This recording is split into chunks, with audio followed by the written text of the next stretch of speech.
money is anything generally acceptable as a medium of exchange. The evolution of money, for which man uses in his everyday life, spanned over centuries.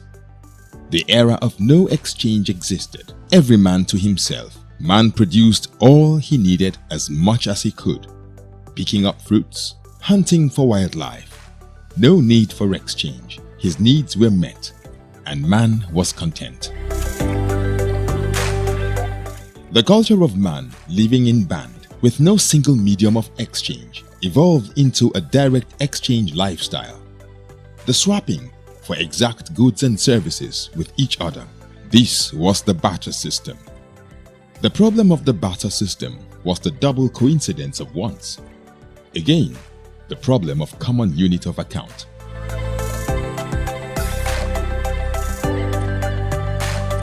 At the Central Bank of Nigeria, there is a museum with over 2,000 artifacts. It is open to the public on weekdays.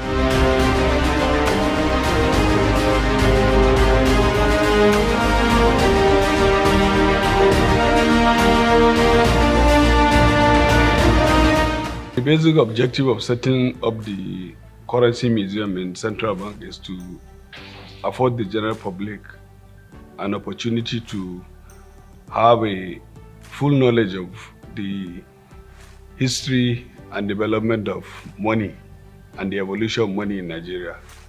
It is intended to allow the general public have a feel by physically looking at what is available in the museum to look at the various phases of development that we have had in the evolution of money. With barter system and experience, people learned to exchange with commodities easily acceptable by others. The era of indirect exchange began.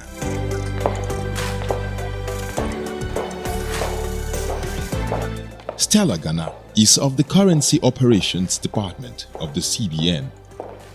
Instruments used for trade and barter includes cowrie, manila, grains, livestock, and so on. And in this currency museum, we have such instruments on display. Beaded objects and ornaments were of value and served as medium of exchange in some cultures. Beads, for example, from Bida, used for exchange. 5 feathers exchanged for a chicken or a penny. Till date, beads and feathers in our Nigerian dress attires still depict wealth and royalty. In Benin and Yoruba land, sculptures like these with beads symbolize wealth if seen in a home.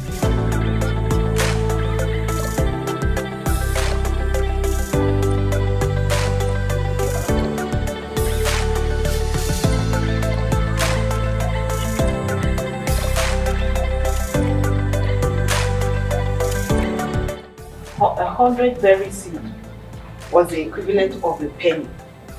So this berry seed was used as a means of exchange.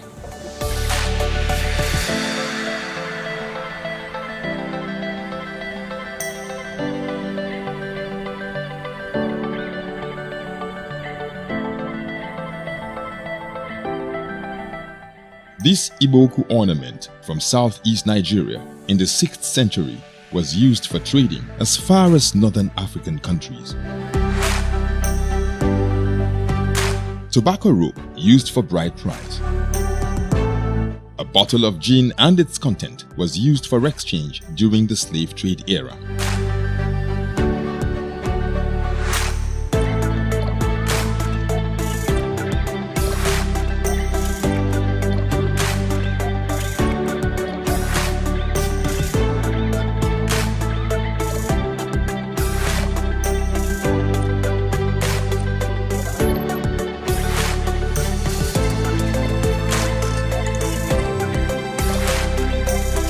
This basket was embellished with cowries, and bride price was commonly paid with it.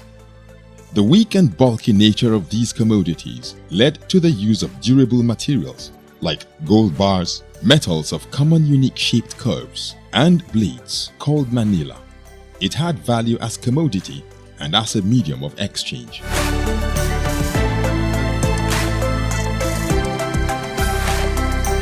From commodity money, the next stage we moved to was the metal money era. When you talk about metal money, you're talking about manila, horse blade, you're talking about ankle. These are different forms, different shapes of the blade. Depending on the shape, depends on the area in which it was discovered. For example, now we have the whole blade currency, which was discovered in Tangale in Kautagun local government in Gombe State.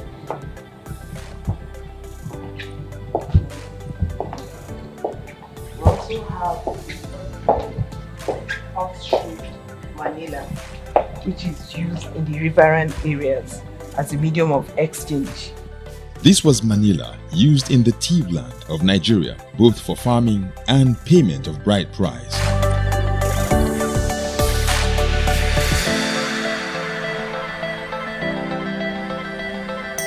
And this manila was used in present-day Akwa Ibom State.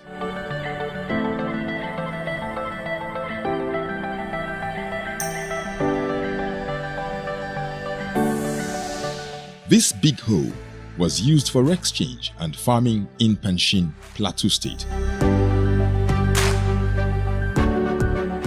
Manila is made of bronze or copper. It is depicted on the CBN logo. Manila was of common use across West Africa. The use of manila evolved into the use of coins.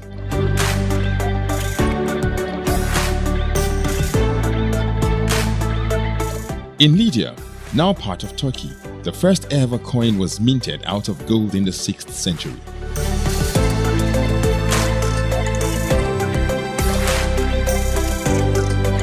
Paper notes started as warehouse receipts.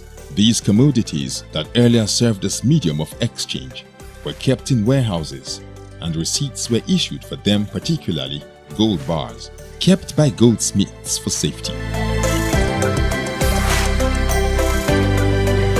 The goldsmiths had strong vaults. People go to goldsmiths to withdraw their precious metal to pay for obligations.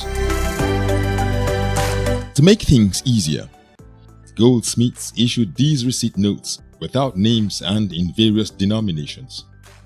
That sparked the evolution of paper as a medium of exchange and the system of banking.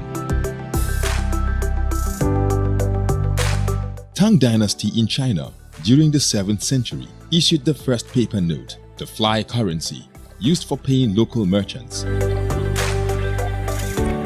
And the paper was so light that when it could be easily blown away, so it did not really stand the test of time. Commercial banks began to issue their own paper banknotes and coins until mid-19th century. The issuance of paper notes and coins were eventually taken over by governments and apex banks to ensure uniformity. Initially, the paper notes used were fully backed up by gold. The paper notes circulated as full-bodied, meaning the face value of a paper note was equal to an intrinsic value of a gold deposit as a commodity. Monetary economists, led by Milton Friedman, opposed the gold standard of currency.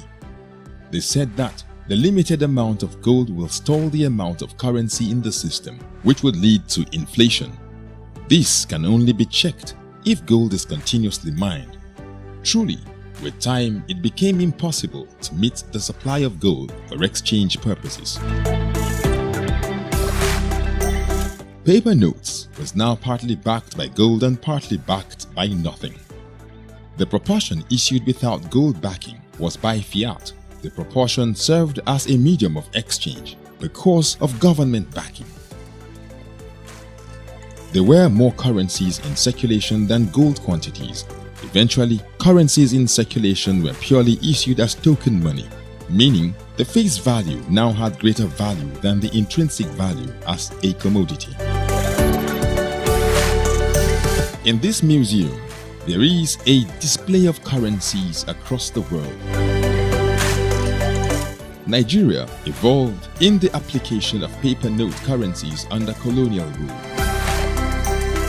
So from the coin era, we now went to the paper money era. That's as the volume of trade increased, moving metal monies around became a burden. This led to the introduction of first the promissory notes.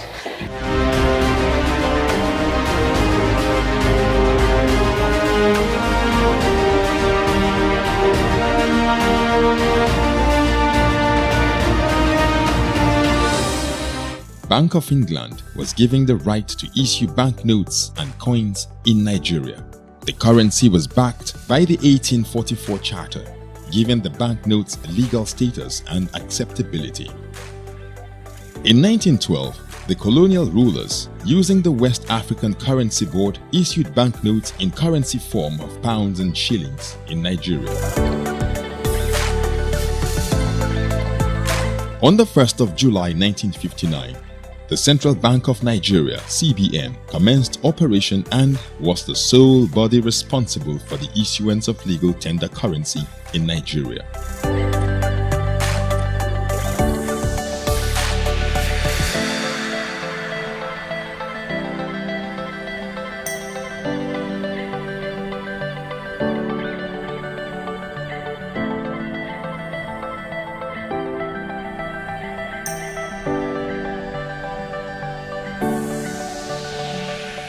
On the 1st of January 1973, there was a change from British banknotes to coins to the sovereign currency of Naira and Kobo. The notes were in the denominations of 50 Kobo, 1 Naira, 5 Naira, and 10 Naira.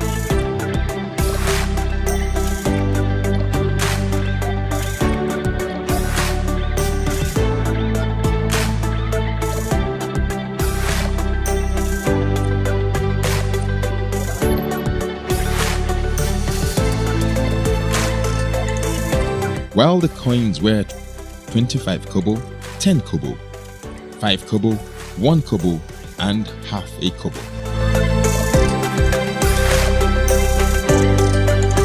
In 1977, the first higher denomination, which was the 20 Naira, was introduced, bearing the portrait of the then General Murtala Mohammed. The 20 Naira note became the first with a portrait. In 1979, lower denominations of 1 Naira, 5 Naira, and 10 Naira were reissued, each bearing portraits of Nigeria's fallen nationalists.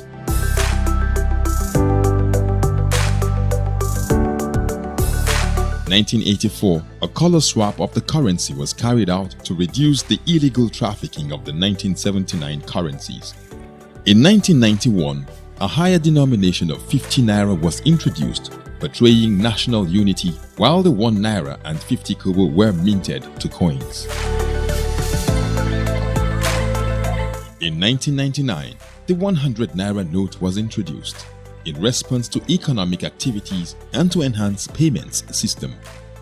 In 2000, then came the 200 Naira note. In 2005, the 500 Naira note was introduced. And again, the 1000 was introduced, bearing the portrait of the first and second indigenous CBN governors, Aliyu Mai Borno and Clement Ison.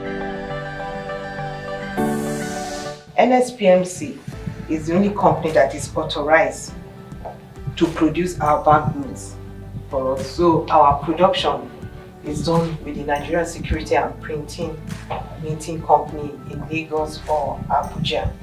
And after it is produced, it is stored in our vault. Then we now distribute either by air or by land to our central bank branches.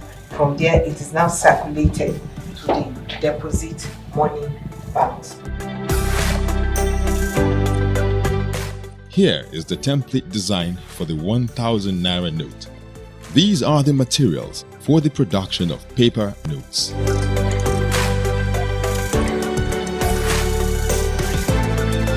Comber, a byproduct of cotton production, is the main ingredient in making paper note, the numbering barrel for unique serial numbers on paper and polymer notes.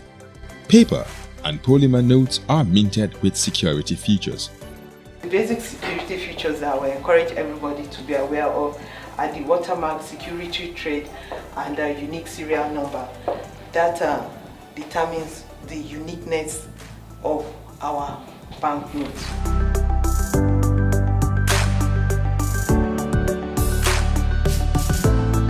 Paper and polymer notes have a life cycle from design, production, storage, distribution, processing, and disposal when unfit. The clean note policy is intended to guarantee that whatever we give out to the public is of quality and standard, and then to ensure that all unfit notes include dirty notes, fake notes, or counterfeit notes. All those ones are not allowed to go into circulation, and that is the essence. And from time to time we do monitoring of banks to ensure that what they put particularly in their ATMs are good notes, and if we find them wanting, we have penalties for non-compliance. Sooner or later, those banknotes come back to Central Bank of Nigeria as deposit from the commercial banks, and when they come in, we will now process it into fit and unfit using our machines, using our high-speed machines to process it. Then the fit is now sent back to circulation, whereby to the public for use, whereby the unfit is disposed of. That's unfit. And how do we dispose of them? We shred and we briquette them.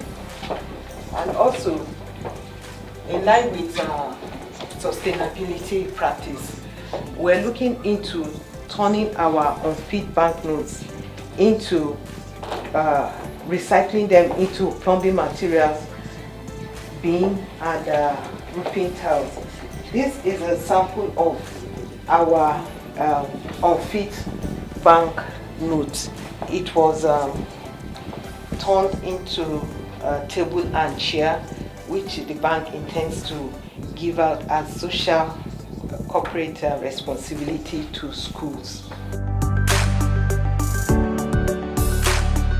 In 2007, the 2 naira was minted into coin and 20 naira was issued into polymer in 2009. Other denominations of 5 naira, 10 naira and 50 naira were issued in polymer.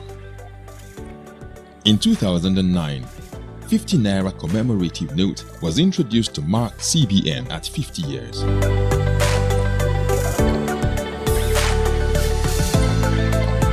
In 2014, the 100 naira commemorative notes was issued to celebrate 100 years of Nigeria's existence after the amalgamation of Northern and Southern Protectorates in 1914. The 100 naira currency note has a quick response code. When scanned with an internet-enabled device, reveals more information about Nigeria. What constitutes improper handling of the banknotes? These are squeezing, soiling, spraying. Spraying is an offense. We should take note of it. Spraying is an offense. It's a punishable offense. And also, how should you handle your banknotes? Handle it, put it, use a pouch or a wallet.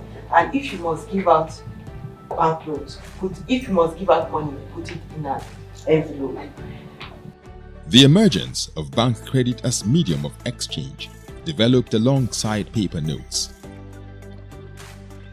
Bank credits are used to create more bank credits as people and banks continue to transact daily. There is a magnetic ink character recognition machine in the museum used for processing and sorting checks. The checks perform the same function as medium of exchange when backed up by the bank demand deposits of the check drawer. When the check is dulled, the check as a medium of exchange becomes unacceptable.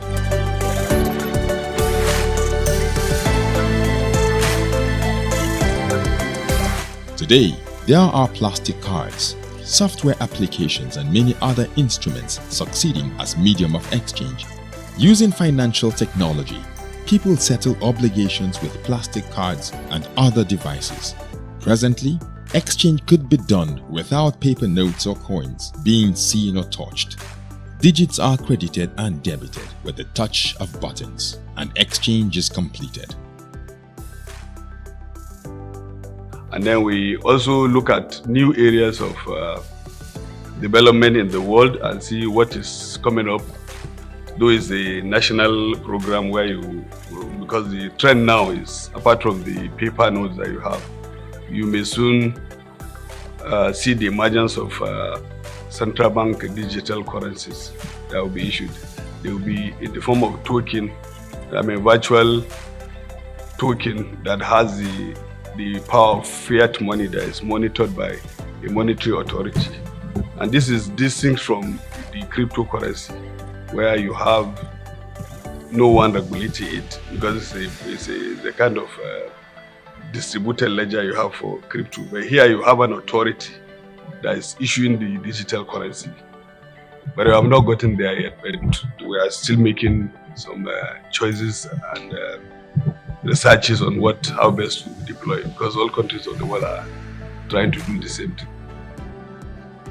The use of cash currency for exchange is slowing down. The society is becoming cashless, but not moneyless. Whatever serves as money must be acceptable, portable, durable, divisible, scarce, and homogeneous. Today's money serves as a medium of exchange, unit of account, deferred payment, and store of value. From commodity to metal to coin to paper to credit and to plastic money. These were achieved using culture, fiat, fiduciary, banking, and technology.